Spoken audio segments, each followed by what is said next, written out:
saw this coming.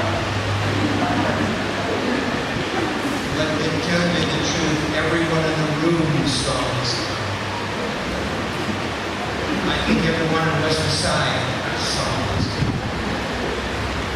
Watching you two get together was like watching two magnets. They just go click.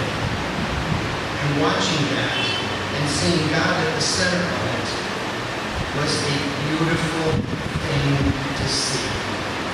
And to tell you the truth, I don't like going weddings, but I wanted to be here for this one. Just a word for you as a challenge for the parents, and then the challenge actually, in essence, goes out to all of us, depending on your relationship to them.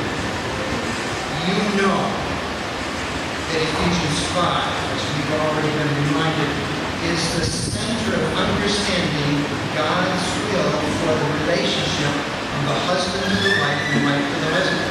That begins in verse 21 of chapter 5. I want us to back up just a few verses. This is very important, and we rarely look at these. If you are to be drawn closer to each other and be what you need to be biblically to each other, you must first be what you need to be biblically to God. Before you draw close to each other, you have to draw close to Him. And before you can know how to respond to each other, you have to know how to respond to Him. And the Lord gives us 4 steps, 4 quick steps that are good for you to remember, for parents to remember as you respond to the relationship and the sponsors and friends. This is what he says in verse 14. He says, wake up. Wake up for the purpose of seeing the light of Christ. Now the light of Christ is not just something we can see. If you look at the word, its full meaning here is the idea of fullness, of blessing, of benefit, not just being able to see, but sensing of peace and knowing everything you need to do. He tells you that. Wake up and see that light. Second, he says you need to walk circumspectly, which means to walk accurately, exactly, and diligently where he wants you to go. That is a necessity for you to walk closer to him and closer to each other, to walk regular parents and sponsors. We need to walk close to the Lord to know exactly what this couple means, how we are to respond to them. Early in Genesis, Cain, who slew his brother, said, am I my brother's keeper? And the answer to that is yes, we are our brother's keeper. The next step, he says in verse 16, redeem the time, because there's only so much time to do right before the days are over.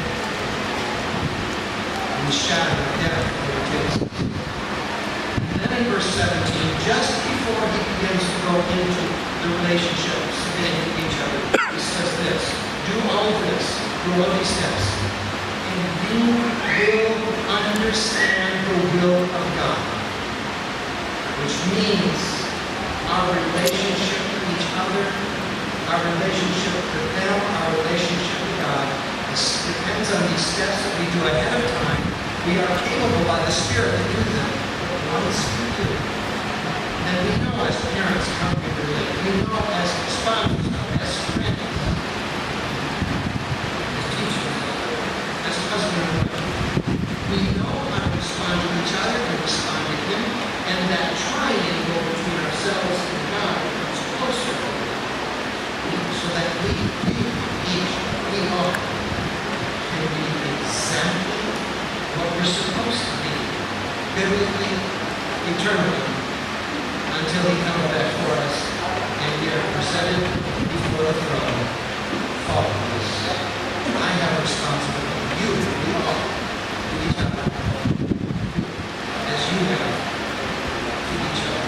And God gives us in Ephesians 5 the exact formula to be there.